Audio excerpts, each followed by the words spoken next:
Estimados compañeros, el día de hoy abordaremos un exquisito tema de la inmunología, me refiero a la fagocitosis. Comprender este tema es trascendental. Comencemos. Los puntos claves de esta exposición son definición, función, etapas y consecuencias. Empezaremos por definir ¿qué es la fagocitosis?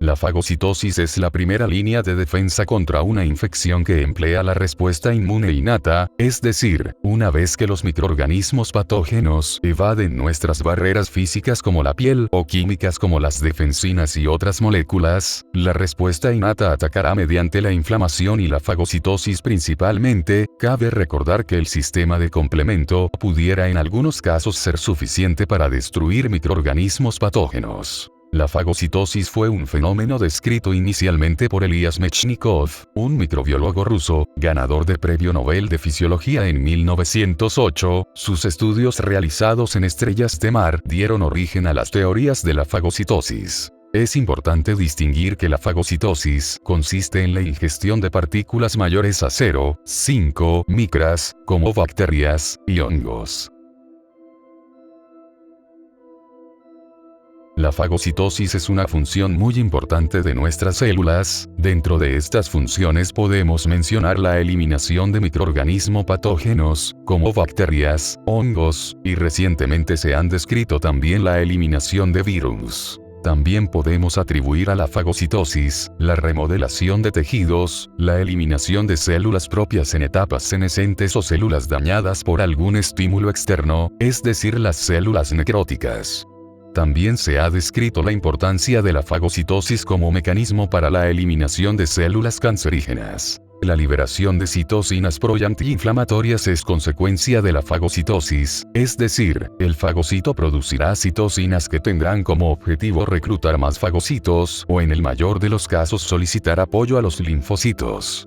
Pero además, es importante la producción de citocinas antiinflamatorias para limitar el daño al tejido propio.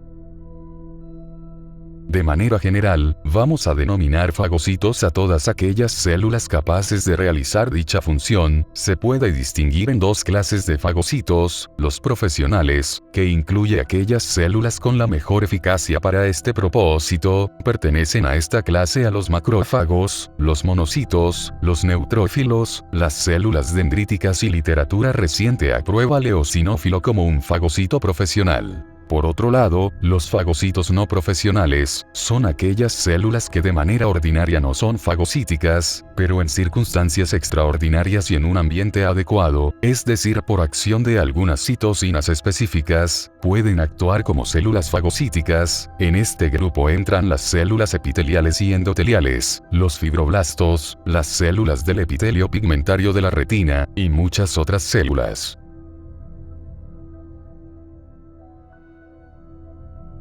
El proceso de la fagocitosis comprende varios fenómenos. De manera general podemos secuenciarlos así: la quimiotaxia, la adherencia, el reconocimiento, la ingestión, la digestión y la excreción. Dado que la quimiotaxia y la adherencia los veremos en el episodio de inflamación, en este video describiremos nada más el proceso de reconocimiento, la ingestión, la digestión y la excreción.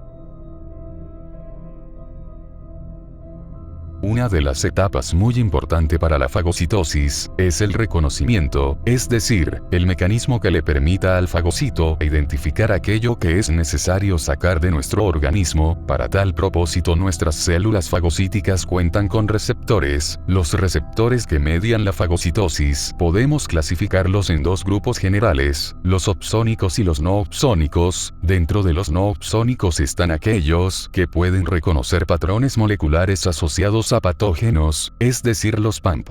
Los receptores opsónicos son aquellos que, como su nombre lo indica, requieren de una opsonina. Recordemos que las opsoninas son moléculas solubles que se unen a un antígeno, convirtiendo a dicho antígeno en un blanco de ataque para los fagocitos. Algunos ejemplos de opsoninas son los anticuerpos, las lectinas de unión amanosa, las proteínas C reactiva, los fragmentos C3b del complemento, y otras más. Los receptores opsónicos incluye a los receptores Fc gamma R, es decir, los receptores que se unen a la fracción cristalizable de las inmunoglobulinas de tipo G.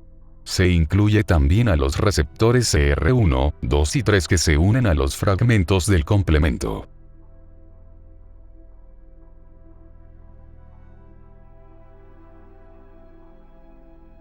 Los receptores descritos anteriormente pueden agruparse en 3 categorías de acuerdo con su papel durante la fagocitosis. Aquellos que median la fagocitosis, los que inician la transducción de las señales inflamatorias y los que realizan ambas funciones.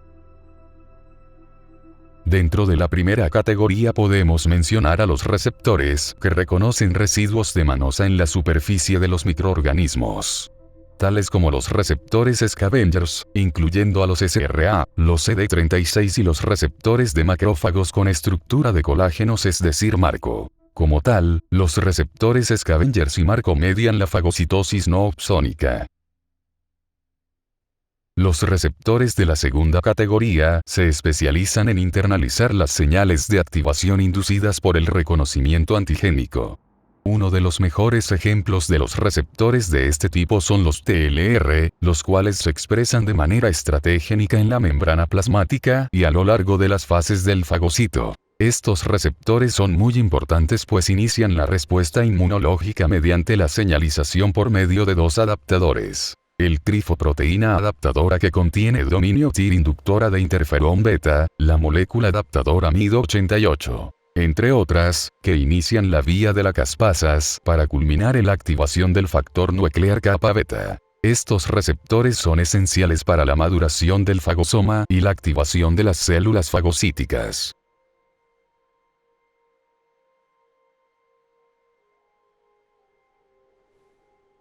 La tercera categoría de receptores desencadena tanto la fagocitosis como la transducción de señales de activación. Por ejemplo, el receptor Fc gamma R. Una vez que un microorganismo es opsonizado por una inmunoglobulina Ig, la inmunoglobulina se une al Fc gamma R, y en consecuencia de esto se activa la SRC sinasa, la cual se encarga de la fosforilación de los dominios de tirosina asociados a la activación de inmunoreceptores o conocidos como ITAM. Posteriormente, la tirosina sinasa SIC va a activar al fosfatidilinositol 3 sinasa o conocido como Pi3K, en consecuencia se activan las GTPasas pequeñas, RAG2 y CDC42, estas últimas son esenciales para la reordenación del citoesqueleto de actina. Los fenómenos anteriores son muy importantes, la reordenación del citoesqueleto es importante para que la arquitectura del fagocito pueda extender sus prolongaciones o pseudópodos para abrazar al microorganismo. Un caso particular de receptores que debemos analizar son los receptores para cuerpos apoptóticos. Es más que obvia la importancia de eliminar nuestras células senescentes. Para ello, nuestro sistema inmunológico es capaz de identificar antígenos característicos de una célula apoptótica. Uno de los más estudiados es la fosfatidilcerina OPS, la cual, aunque normalmente se expresa en algunas células sanas, en una célula apoptótica se incrementa hasta 300 veces su expresión. La fosfatidilcerina es la señal de cómeme, y su reconocimiento por los receptores como TIM, BAY1 y la estabilina iniciarán la fagocitosis de dichas células. Pero además, las células apoptóticas también liberan ATP, lisofosfatidilcolina, fractalquina y esfingosina, los cuales actúan como quimioatrayentes que reclutan células fagocíticas al sitio de muerte. Como un plus, la literatura reciente ha identificado moléculas que impiden la fagocitosis. Una de las más estudiadas es el clúster CD47, la cual impide que una célula sea fagocitada. El Dr. Weissman identificó que las células cancerosas muestran una alta expresión de esta molécula y se le ocurrió la creación de anticuerpos monoclonales contra dicha molécula para poder atacar algunos tipos de cáncer. En diciembre de 2015, la Universidad de Stanford comunicó que las terapias mediadas por anti-CD47 están en fase de prueba 1.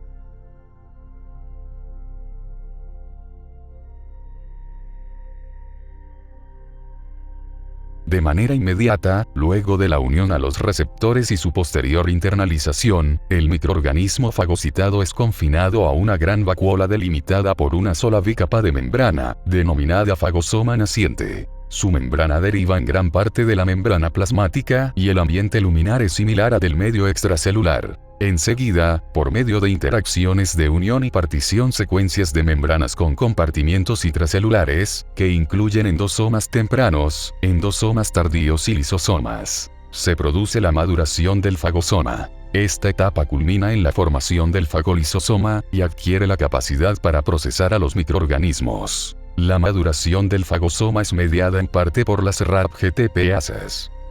RAP5 es esencial para la transición de un fagosoma temprano a uno tardío, facilita la fusión del fagosoma naciente con los endosomas tempranos mediante el reclutamiento de EA1 o también conocido como antígeno 1 del endosoma temprano, y además recluta también a la PI3K, lo que a su vez genera fosfatidilinositol 3-fosfato o P'3P. En la parte citosólica de la membrana del fagosoma temprano. RAP7 por su parte es importante para la fusión del fagosoma con los endosomas tardíos, y en última instancia con los lisosomas. Una vez completada la maduración empieza la acidificación del lumen hasta un pH cercano a 4.5. Una vez concluido la formación del fagolisosoma, se cuentan con varios mecanismos para eliminar y degradar los microorganismos fagocitados. Estos mecanismos podemos clasificarlos como mecanismos independientes de oxígeno, es decir, mediante enzimas, mecanismos dependientes de oxígeno y dependientes de nitrógeno. La acidificación es un fenómeno importante, implica la participación de la ATPasa vacuolar, la cual se encargará de hidrolizar ATP y el transporte de protones hacia el interior del fagosoma, lo cual creará un ambiente adverso que dificultará la replicación bacteriana, pero además favorecerá la actividad de otras enzimas líticas. La generación de especies reactivas de oxígeno y especies reactivas de nitrógeno es un fenómeno muy importante, por poseer un efecto altamente oxidante. Los primeros son producidos en el fagolisosoma por la enzima NADPH oxidasa. Los intermediarios reactivos de nitrógeno por su parte son producidos en el citoplasma y dependen de la enzima óxido nítrico sintasa inducible. Vale la pena distinguir que las ROS son más producidas en neutrófilos que en macrófagos, y los macrófagos por su parte producen más RNS. La estructura de la NADPH, o también conocida como oxidasa fagocítica, es un complejo proteínico formado por 5 subunidades repartidas tanto en el citoplasma como en gránulos secundarios. Las subunidades GP91-FOX y GP22-FOX forman un heterodímero conocido como citocromo B558. Los componentes GP40-FOX, GP47-FOX y GP67-FOX se encuentran en el citosol. Tras la activación celular, los componentes citosólicos se traslocan a la membrana y se asocian con el citocromo B para formar la NADPH oxidasa funcional. Para esto, es importante la participación de RAC2. La formación de ROS ocurre de la siguiente manera. Tras la activación de la NADPH oxidasa activa, se transfieren electrones desde el ANAD citoplasmático a través de la membrana al oxígeno molecular. El oxígeno molecular se somete entonces a una reducción de un electrón que conduce a la formación del anión superóxido, que posteriormente dismuta de modo espontáneo a peróxido de hidrógeno, o por acción de la superóxido dismutasa. Además también puede ocurrir la formación de metabolitos más reactivos como el radical hidroxilo o el ácido hipocloroso. Los radicales oxidrilos son generados a partir de la reacción de superóxido y peróxido de hidrógeno. mientras que la formación del ácido hipocloroso requiere la participación de la mieloperoxidasa, una enzima localizada en gránulos azurófilos de los neutrófilos. En forma colectiva estos metabolitos son muy tóxicos y capaces de destruir con eficacia los microorganismos dentro del fagosoma. La importancia del arroz en la eliminación de microorganismos se pone de manifiesto en la enfermedad granulomatosa crónica, que se caracteriza por infecciones recurrentes. Estos pacientes no pueden activar la NADP. Por su lado, la formación de las especies reactivas de nitrógeno es mediada por la enzima óxido nítrico sintasa inducible, la cual produce el óxido nítrico a partir de L-arginina y citrulina. A diferencia del arroz, el óxido nítrico es sintetizado en el citoplasma, pero tiene la capacidad de difundirse a través de las membranas, alcanzando a los microorganismos dentro del fagosoma. De manera espontánea puede ocurrir la producción de dióxido de nitrógeno, peroxinitrito y trióxido de dinitrógeno, entre otros. Otro mecanismo de daño son las proteínas y péptidos antimicrobianos, los cuales podemos clasificarlos en péptidos catiónicos, enzimas proteolíticas y proteínas que compiten por los nutrientes que requieren las bacterias. Los péptidos catiónicos incluyen a las defensinas alfa y beta y a las catelecidinas. Las defensinas son péptidos pequeños de 28 a 42 aminoácidos con carga positiva, se subdividen en alfa y beta.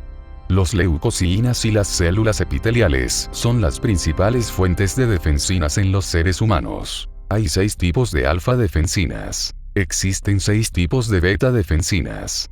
El mecanismo de acción de las defensinas consiste en unirse a fosfolípidos con carga negativa en la superficie microbiana, luego insertan su región hidrofóbica en la membrana y forma un poro que la desestabiliza y permite la difusión de iones a través de la membrana bacteriana, creando un desequilibrio osmótico. Las catelicidinas son de tamaño similar a las defensinas, pero tienen una estructura diferente que incluye regiones de alfa-hélice. En los seres humanos se ha descrito una única catelicidina, la HCAP18. Una de las enzimas proteolíticas más estudiadas es la lisozima, la cual cataliza la hidrólisis de las uniones beta-1,4 entre los residuos del ácido N-acetilmurámico y la N-acetil-D-glucosamina, componentes estructurales de la capa bacteriana de peptidoglicano, lo que compromete la integridad de las bacterias gram positivas. Las proteínas que causan deprivación de nutrientes tienen como finalidad dificultar el crecimiento microbiano al limitar la disponibilidad de nutrientes esenciales dentro del fagosoma. Estas son conocidas como SR, y una de las más estudiadas es la lactoferrina producida principalmente por neutrófilos. La lactoferrina secuestra al hierro, el cual es un metal esencial para diversas bacterias pues funciona como cofactor en varios procesos bacterianos, entre estos la replicación del DNA. Otra proteína importante es la NRAMP1, la cual tiene un efecto bacteriostático. Dicho fenómeno lo logra mediante la expulsión de cationes divalentes como el zinc, hierro y magnesio desde el lumen fagosomal. Una proteína recientemente estudiada es la S100, la cual recaptura el calcio y el zinc.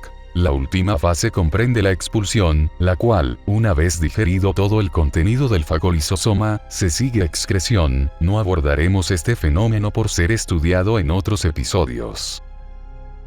Finalmente cabe aclarar algunas definiciones, como fagocitosis frustrada, la cual es una alternativa de defensa cuando el microbio es muy grande. En ese caso procede la expulsión de material deletérea al exterior, incluyendo tanto enzimas como RNS principalmente. El mecanismo de cremallera dependiente de FCR es un tipo de ingestión la cual consiste en la extensión de prolongaciones guiadas por el Fc gamma R alrededor de la pared del microbio, en comparación con la ingestión convencional la cual lanza las prolongaciones a lo lejos. Y la sinapsis fagocítica será un punto muy importante que se abordará en sinapsis inmunológica. La mayor parte de este contenido fue resumido del capítulo 7 Fagocitosis del novedoso libro Inmunología Molecular, Celular y Translacional, de los autores Lenin Pavón Romero, María C. Jiménez Martínez y María Eugenia Garcés Álvarez. Sin embargo, recordamos que este recurso no sustituye la importancia de la participación de un profesor. Otros textos clásicos como el Cubio el Abas. Recomendamos visitar la página de la Coordinación de Enseñanza y Evaluación de Inmunología, así como también aprovechamos este espacio para promocionar el grupo de apoyo Bioquímica y Biología Molecular que pueden encontrar en Facebook. Este material es una versión de prueba, promocional, sin ánimos de lucro. Esperamos no lastimar los derechos de autor.